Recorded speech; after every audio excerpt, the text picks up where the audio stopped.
네, 안녕하세요. 농구 좋아하는 럿볼입니다. 오늘 들려드릴 이야기도 꽤 흥미로운데요. 세상의 모든 스포츠는 신체 사이즈를 중요시 여기며 이는 특히나 농구에서 유독 심하게 작용하고 있습니다. 그리고 수많은 청년들을 농구에 입문시켰던 슬램덩크마저도 키를 재능이라고 말했는데요. 하지만 프로 무대에서만큼은 피지컬보다 더 귀하게 여기는 재능이 따로 있으며 그건 바로 소위 어르신들이 강조하시는 담력입니다. 비슷한 말로는 멘탈 혹은 깡이라 할 수 있는데 형태가 없는 것이라 중요해 보이지 않을 수도 있지만 제 아무리 거대한 몸을 가졌다 하더라도 담이 크지 못하다면 그 사람은 어떠한 시련도 극복하지 못한 채 패배자로 남게 될 것입니다. 그런 의미에서 오늘은 살해 협박에도 흔들리지 않을 정도로 멘탈이 강력한 선수를 한 명 소개해볼까 하는데요. 이름은 타일러 히로이며 고작 20살의 젊은 나이로 NBA 역사를 완전히 새로 뒤집어낸 위대한 루키입니다. 이를 가능케 했던 그의 정실력은 고등학생 때부터 마이클 조던에 버금갈 정도로 비범했는데 대체 어떤 과정을 거쳤길래 NBA 레전드를 앞서갈 정도의 거물로 성장할 수 있었는지 지금부터 한번 파헤쳐 보도록 하겠습니다.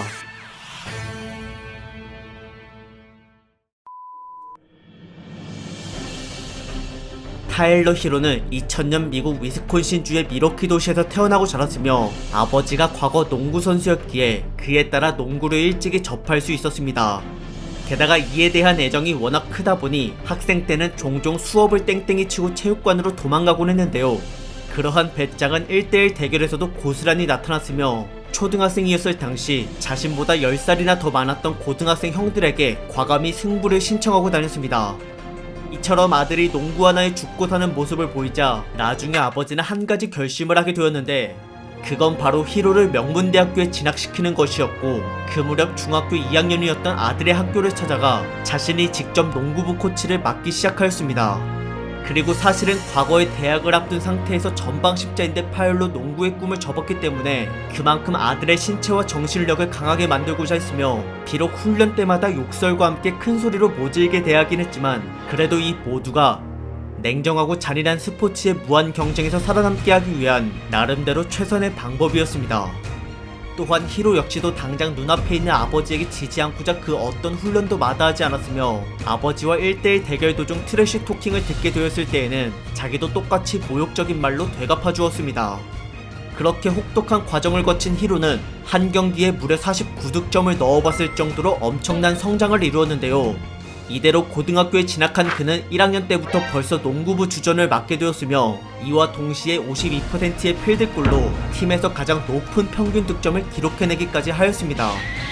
이후 2학년을 맞이하고 나서는 3점 슈터로도 꽤나 주목을 받았는데 이에 대한 성공률은 무려 43%나 되었고 언제 어디서 어떤 자세로 쏘든 그는 항상 자신있게 공을 던졌으며 이때부터는 대학 1부 리그의 인지도 높은 여러 팀들로부터 미리 스카우트 제의가 들어오기 시작했습니다. 그러나 히로는 애당초 자신의 고향에 위치한 위스콘신 대학교를 염두에 두고 있었기 때문에 일단은 거기와 구두 계약을 맺는 걸로 일단락 지은 뒤 계속해서 고등학교 커리어를 이어나갔습니다.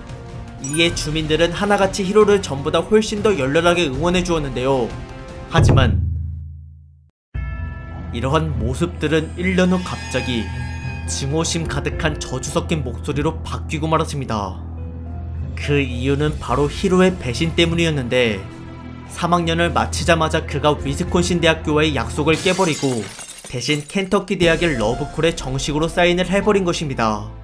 물론 커리어를 중요시하는 히로 개인의 입장에서는 켄터키가 최고의 명문으로 손꼽히는 곳이라 어쩔 수가 없었지만 그래도 신의를 저버린 건 엄연한 사실이기에 자신의 지역을 빛내줄 거라 믿었던 미러키 시민들의 가슴은 분노로 가득 차게 되었습니다. 그러자 그들은 히로에게 무차별적으로 테러를 가했는데요. 집과 자동차의 유리를 깨거나 낙서를 하는 건 기본이고 거기다 계란과 토마토를 던지기도 했으며 심지어 죽으라고 직접 악담을 퍼부었을 뿐더러 그것도 모자라 아예 살해 협박까지 가했습니다. 하지만 이 악질적인 괴롭힘들은 아이러니하게도 히로의 원동력으로 쓰이게 됐는데 이미 아버지에 의해 멘탈이 다이아몬드급으로 단단해져 있었던지라 그는 자기를 향한 욕들을 되려 승부욕을 올리기 위한 땔감으로 썼으며 그에 따라 매경기 투지가 불타올랐던 히로는 4학년 졸업반 때 평균 32.9득점과 커리어 하이 48득점의 엄청난 기록을 세웠습니다. 이처럼 도발을 받으면 받을수록 걷잡을 수 없이 강해지다 보니 상대팀 선수들과 팬들의 야유는 점점 줄어들게 되었고, 그렇게 순수 실력으로 모두를 찍어 눌러버린 히로는 전국에서 30등으로 평가를 받으며 당당히 켄터키 대학교에 입성하였습니다. 그리고 고등학생 때와 마찬가지로 그의 점프슛은 대학 무대에서도 충분히 통했는데요. 농구에 대한 IQ가 높았기 때문에 히로는 그냥 단순히 패스받아 슛을 성공시키는 것뿐만 아니라 공을 가지고 있지 않은 상태에서의 움직임도 꽤나 훌륭했으며, 그만큼 소화해낼 수 있는 전술의 가짓수가 많은 편이었기에 팀원들 중 유일하게 모든 경기를 선발로 기용되었습니다. 그리고 하루는 무려 90%의 필드골로 양팀 통틀어 가장 높은 29득점을 기록한 적이 있었는데, 이날을 기점으로 그는 NBA 스카우터들에게 아주 요긴한 보조 역할 플레이어로 주목을 받게 되었고, 덩달아 전체대학 토너먼트 8강 진출과 함께 팀 내 득점 2등을 달성하자 여러 NBA 팀들로부터 면접 요청이 들어왔습니다. 그리고 이들 중 보스턴 셀틱스는 테스트에서 3점슛 100개 중 80개를 집어넣은 히로에게 반하게 되었으며, 곧바로 며칠 뒤에 열린 2019 NBA 드래프트에서 60명 중 13번째로 그를 빼앗기고 말았습니다. 고작 1순위 차이로 마이애미 히트에게 말이죠. 이에 보스턴 관계자들은 모두가 땅을 치고 아쉬워했는데요. 그런데 하필 이들은 자신들이 놓친 히로에 의해서 나중에 피눈물까지 흘리게 되었습니다.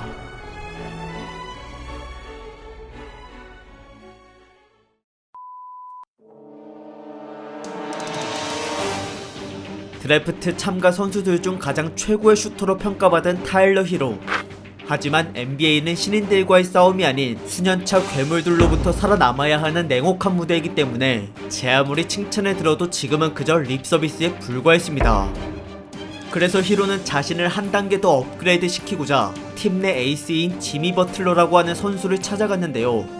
그는 매일 새벽 4시부터 연습을 시작하고 이를 하루도 거르지 않았던 훈련광이었으며, 워낙 자기 관리가 엄격하다 보니 주변 동료들이 그를 많이 부담스러워하곤 했습니다. 그러나 히로만큼은 버틀러의 성실함을 진심으로 존경하고 자신도 그 훈련 스케줄에 동참하였으며, 정규 시즌이 열리기 전까지 한 번도 나태함을 보이지 않았습니다. 그 덕에 히로는 프리시즌 경기에서 51%의 3점 성공률로 깊은 인상을 남길 수 있었고, 그로 인해 개막전 때는 잠시 부상 중이었던 버틀러를 대신해 선발로 출전하는 영광을 누리게 되었으며, 더불어 19점차 대승을 거두기까지 하였습니다. 그리고 비록 네 번째 경기에서는 버틀러의 복귀로 인해 어쩔 수 없이 벤치로 밀려나게 되었지만, 허나 놀랍게도 이날의 주인공은 버틀러가 아닌 타일러 히로였고, 혼자서 무려 29득점이나 꽂아 넣은 뒤 승리까지 챙겼던 그의 모습은 팬들로 하여금 벌써부터 무한한 신뢰를 갖게 만들었습니다. 루키임에도 불구하고 히로는 점프슛을 할 때 베테랑 못지않은 자신감을 보였는데요. 기회가 왔을 때에는 항상 앞에 수비수가 있든 없든 상관없이 단 1도 주저함을 내비치지 않았고, 게다가 슈팅 폼도 나름 매끄럽고 빠른 속도를 지녔으며, 정자세뿐만 아니라 드리블 도중 몸이 기울어진 상태에서도 충분히 3점과 미들슛을 능숙하게 시전하였습니다.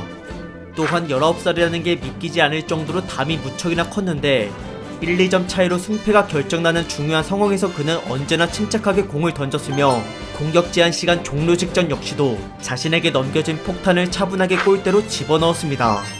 그리고 볼 핸들링이 어느 정도는 가능했기에 공격 패턴이 점프슛 하나에만 국한되지 않았고, 근거리에서는 블락을 피하기 위해 공을 높게 올려 던지는 플로터 기술도 구사하곤 했으며, 이처럼 거침없이 돌파를 할 수 있다 보니 움직임 하나하나에 수비수들이 긴장을 할 수밖에 없었습니다. 하지만 그렇다고 해서 모든 게 완벽한 건 아니었는데요. 키가 196cm인 반면 팔 길이는 그보다 더 짧은 191cm였기 때문에 자신과 비슷하거나 더 높은 신장의 선수를 수비할 때마다 불안한 기색을 보였으며, 기껏 따낸 점수를 고스란히 상대에게 헌납하는 경우가 많았습니다. 게다가 너무 의욕적이라 가끔은 지나치게 흥분해서 공격을 망치기도 했는데, 그래도 이 두 가지 말고는 딱히 흠잡을 게 없었고, 실책을 저질렀다 하더라도 이에 주눅들지 않은 채 계속해서 자신만의 플레이를 이어나갔으며, 3점 성공률이 40%에 육박했던 그는 상대와의 벤치 대결에서 항상 우위를 점했습니다. 비록 이 기세는 발목 부상과 코로나로 인한 시즌 중단으로 잠시 멈추게 되었지만, 히로의 개인 훈련만큼은 하루도 빠짐없이 계속되었고, 이후 리그 재개에 맞춰 더 나은 기량으로 돌아왔습니다. 플레이오프 이전까지의 8경기 동안 그는 필드골을 무려 50%나 기록하였는데요. 거기다 심지어 자유투 성공률이 100%였으며 하루는 30득점의 정규 시즌 커리어 하이를 달성해내기까지 하였습니다. 그러고 나서는 동부 5위로 플레이오프에 진출하여 인디애나 페이서스와 1라운드를 치렀는데, 근데 거기는 이미 부상 때문에 주요 자원들이 결장하거나 부진을 겪는 중이라 공격과 수비 모두 평균 이하였으며, 그에 따라 이 둘의 승부는 마이애미 히트가 4대 0으로 압승하게 되었습니다. 하지만 절망스럽게도 그 다음 상대가 리그 전체 1위이자 2연속 MVP 유력 후보 야니스 아데토쿤보를 보유 중인 미러키 벅스였습니다.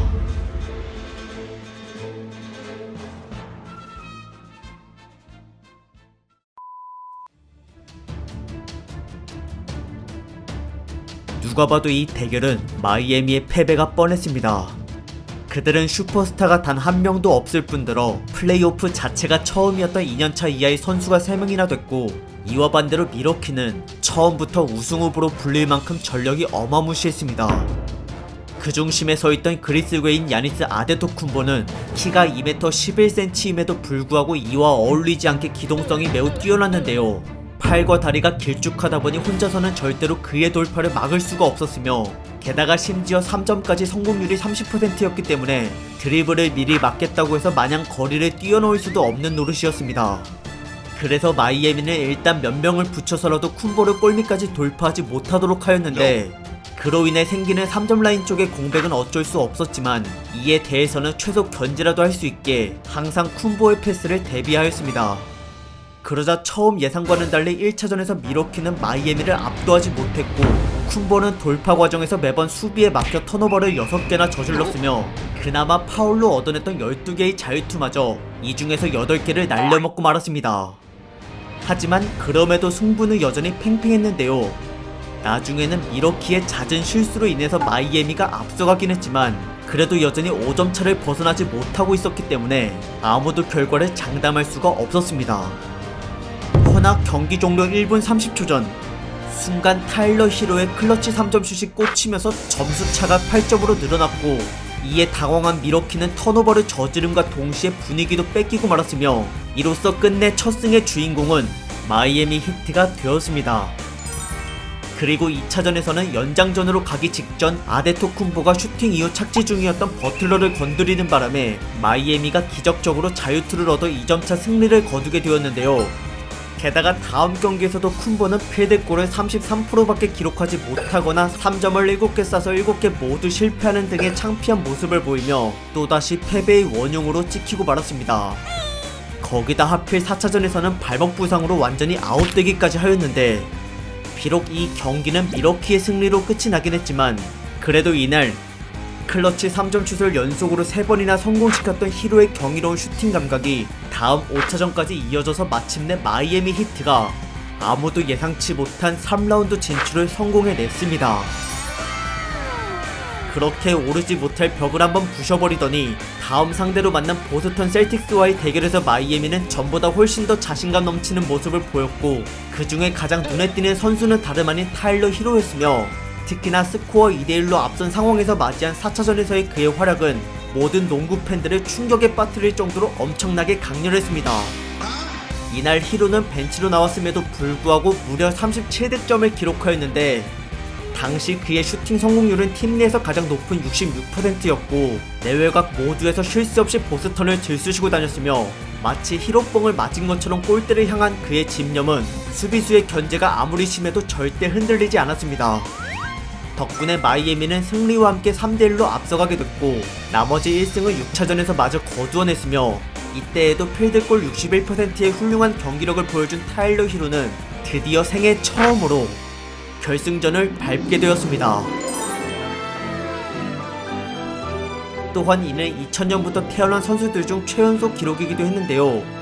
선배들 덕을 봤다기보다는 본인이 팀의 주축 선수로서 당당히 결승전에 오른 것이기 때문에 전세계 모든 해설위원들이 히로를 극찬하였습니다. 하지만 그 뜨거운 반응들은 절대 넘볼 수 없는 현역 최강 르브론 제임스 앞에서 차갑게 식어버렸습니다. LA 레이커스를 이끌고 이 자리까지 올라온 그는 힘의 차이를 보여주며 첫 경기부터 18점 차로 마이애미를 짓뭉개버렸습니다.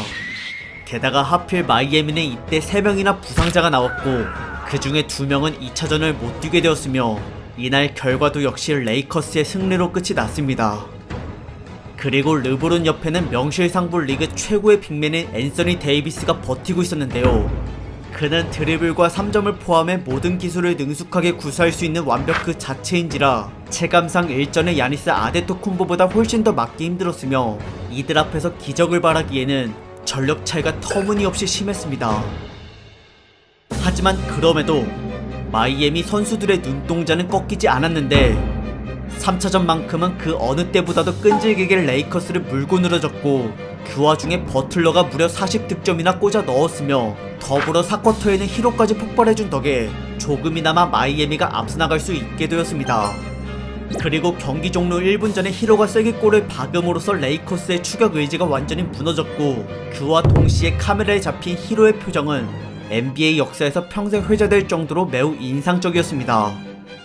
이후에도 그는 중요한 순간마다 득점을 뽑아주었고 이에 자극을 받은 나머지 동료들도 혼신을 다해 뛰었는데요. 그러나 안타깝게도 그들의 투혼은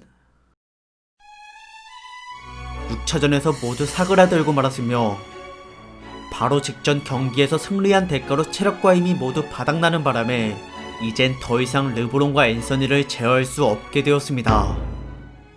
히로 역시도 루키라 어쩔 수가 없는지 턴오버와 실책이 난무했고 그렇게 아무도 일어설 기미를 보이지 못했던 마이애미는 결국 스코어 4대2로 레이커스에게 무릎을 꿇고 말았습니다.